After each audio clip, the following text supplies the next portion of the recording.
सबों को जय यीशु ख्रीस्त में मेरे प्यारे भाइयों बहनों। संत मार्कुस के अनुसार सुसमाचार अध्याय 4 पर संख्या 35 से 41 में हम पढ़ते हैं, यीशु मसीह नाव में बैठकर लोगों को शिक्षा दे रहे हैं, लोगों को दृष्टांत सुना रहे हैं। और जब संध्या हो जाती है तो यीशु मसीह अपने शिष्यों से कहते हैं कि हमें समुद्र की दूसरी ओर जाना है।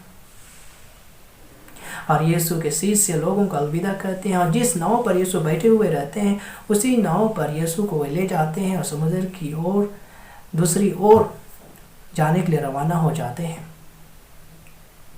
और जब वे समुद्र के बीच में पहुंच जाते हैं तो तेज हवा शुरू हो जाती है, आंधी तूफान शुरू हो जाती है, समुद्र में लंबे लंबे लहरें शुरू हो जाती है और लहरें इतनी मजबूत होती है, इतनी ताकतवर होती है कि जब ये लहरें नाव से टकराती है तो समुद्र के पानी नाव में घुस जाता है और उसके कारण नाव डूबने लगता है। उधर दूसरी ओर यीशु मसीह आराम से तकिया लगाकर सो जाते हैं। यीशु के शिष्य जब वे देखते हैं कि नाव डूबने वाला है, वे शिष्य यीशु से कहते हैं, गुरुवर हम डूब रहे हैं, क्या आपको इसका भी चिंता नहीं है? यीशु मसीह उठते हैं, आंधी तूफान को डांटते हैं और समुद्र को कहते हैं, शांत हो, थम जाओ।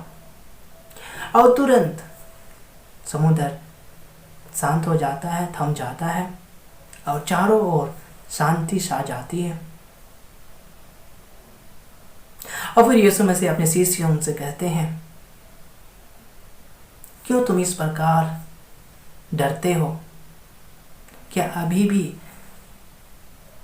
तुम्हें हम पर विश्वास नहीं है? यीशु मसीह के शिष्य घबराए हुए थे, डर रहे थे, जो दृश्य वे देखे थे और वे एक दूसरे से कह रहे थे, ये कौन व्यक्ति है, ये कौन है? आंधी तूफान भी इसका आज्ञा का पालन करता है।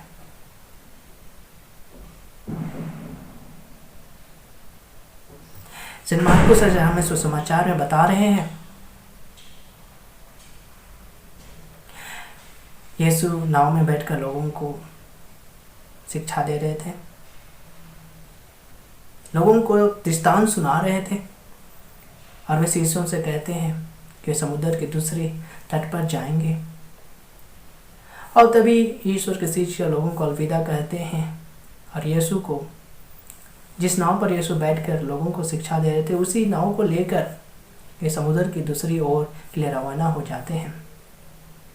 लेकिन जब वे समुद्र के बीच में पहुंचते हैं तो बहुत बड़ा तूफान आ जाता है, तेज हवा आ जाती है और उसकी लहर इतनी ताकतवर रहती है कि समुद्र के पानी नौका में प्रवेश करने लगता है और उसके कारण नाव डूबने लगता है।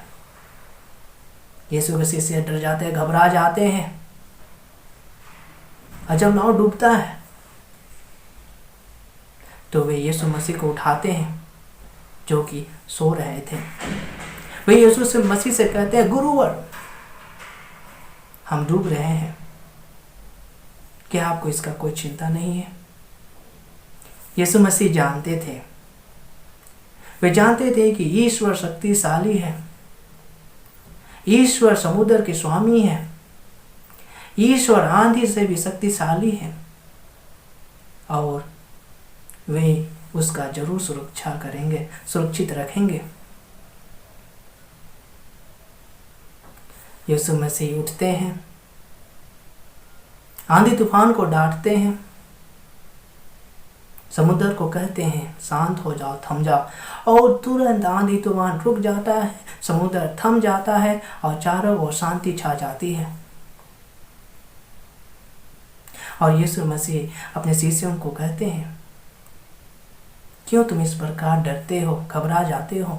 क्या तुम्हें अब भी मुझ पर विश्वास नहीं है? वे डर गए थे, घबरा गए थे। जो दृश्य वे देखे, वे जानते थे कि समुद्र भूत प्रेत का प्रतीक है। आंधी तूफान बुरी ताकत है। और जब वे देखते हैं कि बुरी ताकत को, भूत प्रेत को यीशु मसीह शांत कर देते हैं, तो अचंभे में पड़ जाते हैं। वे एक दूसरे से बात करने लगते हैं कि कौन व्यक्ति है। वे जानते हैं कि ये कार्य केवल ईश्वर कर सकते हैं, और वे यीशु मसीह को ये कार्य करते हुए देखते हैं। वे जान जाते हैं कि यीशु मसीह मानव पुत्र है, वे समुद्र के स्वामी हैं। और हम आधे 8 पर संख्या 29 में पढ़ते हैं, जब यीशु मसीह पेतरुस से कहते हैं, तुम क्या कहते हो, मैं कौन हूँ? अब पेतरुस कहते हैं, आप मसीह हैं। और हम यीशु मसीह को सही तरह से स्पष्ट रूप से पहचान सकते हैं कलवारी में, जब यीशु मसीह हम लोगों के लिए, हम लोगों की मुक्ति के लिए अपना प्राण दिए, क्रूस पर जान दिए। ख्रीस्त में मेरे प्यारे भाइयों बहनों, जब यीशु के शिष्य डरे हुए थे, जब नाव डूब रहा था, जब यीशु सोए हुए थे, वे डर जाते हैं। अब यीशु से बोलते हैं, गुरुवर हम डूब रहे हैं, क्या आपको हमारी चिंता नहीं है? वे कहते हैं, यीशु उनके बारे में नहीं सोचते हैं, उन्हें अकेला छोड़ दिए हैं। लेकिन ये गलत है। यीशु उनके साथ थे, जब तूफान आया उनके साथ थे, जब नाव डूब रहा था वो यीशु उनके साथ थे। फिर भी वे डर गए, वे घबरा गए, क्योंकि वे यीशु मसीह पर विश्वास करने में विफल हो गए। ख्रीस्त में मेरे प्यारे भाइयों बहनों, नाव कैथोलिक कलीसिया का प्रतीक है, और यीशु मसीह इस कैथोलिक कलीसिया में निवास करते हैं। आंधी तूफान,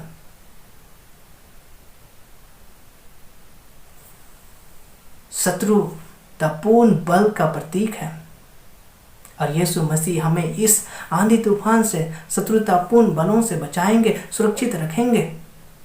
फिर हमें ईश्वर पर विश्वास करना है। ख्रीस्त में मेरे प्यारे भाइयों बहनों, हम ईश्वर से प्रार्थना करते हैं, ईश्वर से वरदान मांगते हैं कि हम ईश्वर के विश्वास में दृढ़ रहें, दिन प्रतिदिन हम ईश्वर के विश्वास में बढ़ता रहे, ताकि ईश्वर हमें बुरी आत्माओं से बचाए, बुरी ताकत से बचाए, शत्रुतापूर्ण बलों से बचाए। यीशु मसीह हमें सुरक्षित रखे, अपने छत्र छाया में रखे। जय जी।